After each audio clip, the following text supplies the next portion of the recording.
All right, welcome to This Explainer. Today, we're taking a deep, heavily data-driven look into a totally hidden world that's literally right above our heads. We're talking about the crazy logistical complexities and the really high-speed risks lurking up in low Earth orbit. It's this fascinating place where the incredible rewards of our hyper-connected digital world are, well, quite literally colliding head-on with physics. Let's get right into it. Okay, so first things first. We have to establish the sheer, mind-boggling speed at which objects actually cross paths up in space. When two things intersect in orbit, their closing speed is typically between 7 and 8 kilometers per second. And no, that's absolutely not a typo. To put that insane number into perspective, traveling at that speed is the equivalent of going from New York all the way to Miami in about 4 minutes. It's almost hard to wrap your head around. At that velocity, a tiny 1 centimeter piece of debris, literally the size of your thumbnail, hits with the explosive kinetic energy of a hand grenade. Part 1, the satellite gold rush.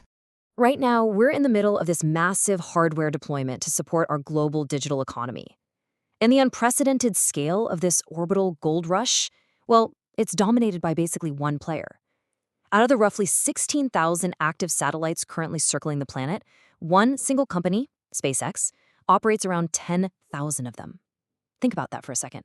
One entity operates roughly 66% of every working machine flying over your head right now. But this rapid crowding isn't without massive risks. In fact, even the biggest player in the industry explicitly acknowledges the catastrophic financial and physical dangers.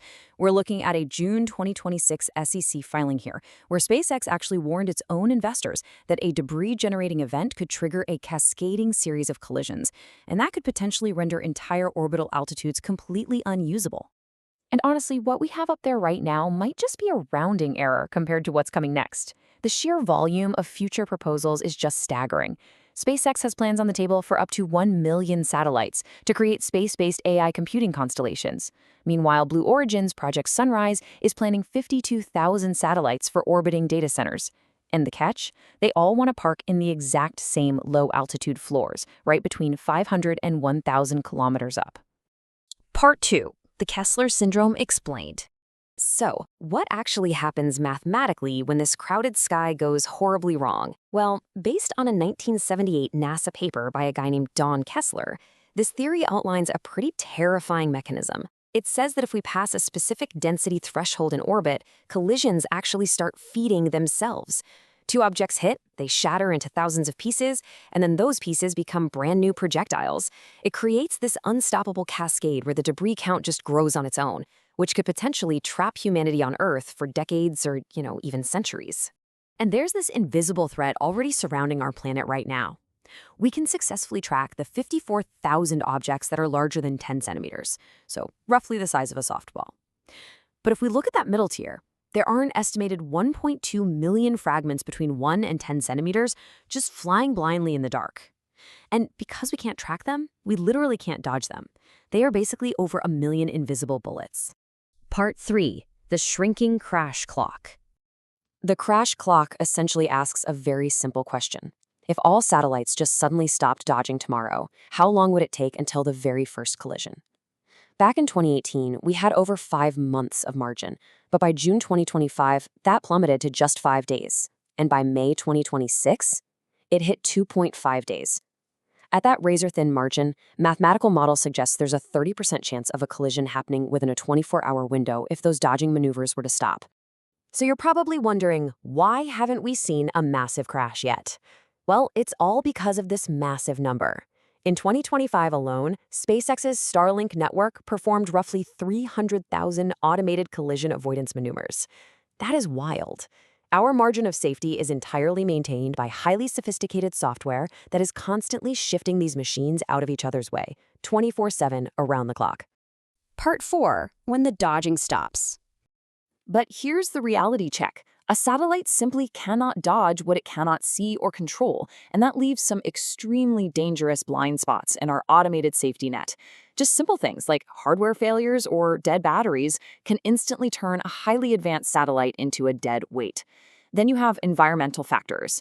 For example, the massive solar storm in May 2024 actually puffed up the Earth's atmosphere, which degraded the prediction data that everyone uses to dodge.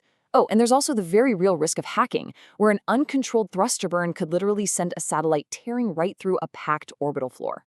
And then, of course, there are intentional kinetic events. Anti-satellite missile tests, like the ones conducted by China in 2007 and Russia in 2021, directly targeted dead satellites.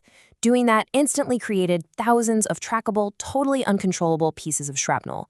Looking objectively at these events, it really highlights exactly why the US unilaterally banned practice of kinetic anti-satellite testing back in 2022.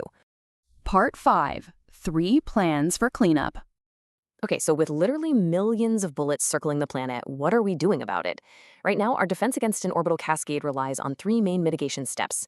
First up, rules. The FCC now mandates that dead satellites have to be brought down within 5 years, and the European Space Agency is actually aiming for net zero debris by 2030.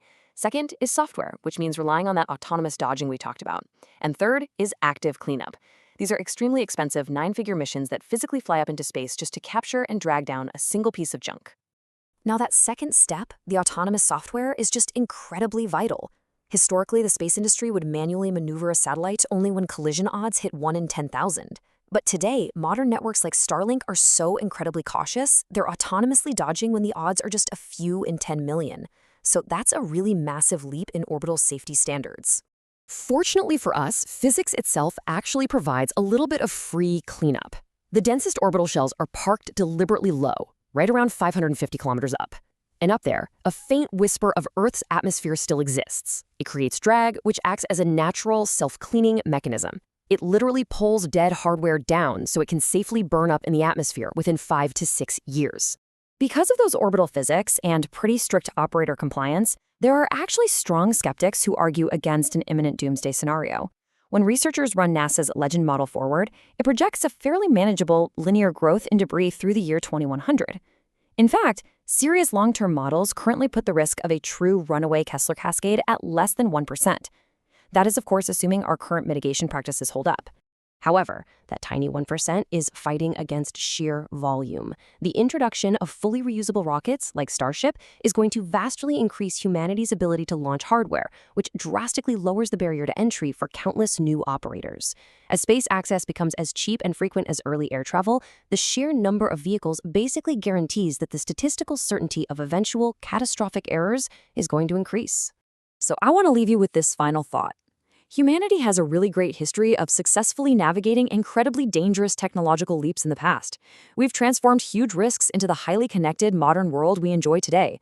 But as we try to balance the amazing rewards of space-based data and AI against the crazy logistical puzzle of high-speed orbital debris, are we truly prepared for the risks of the ultimate gold rush? Thanks for exploring this data with me today, and keep looking up.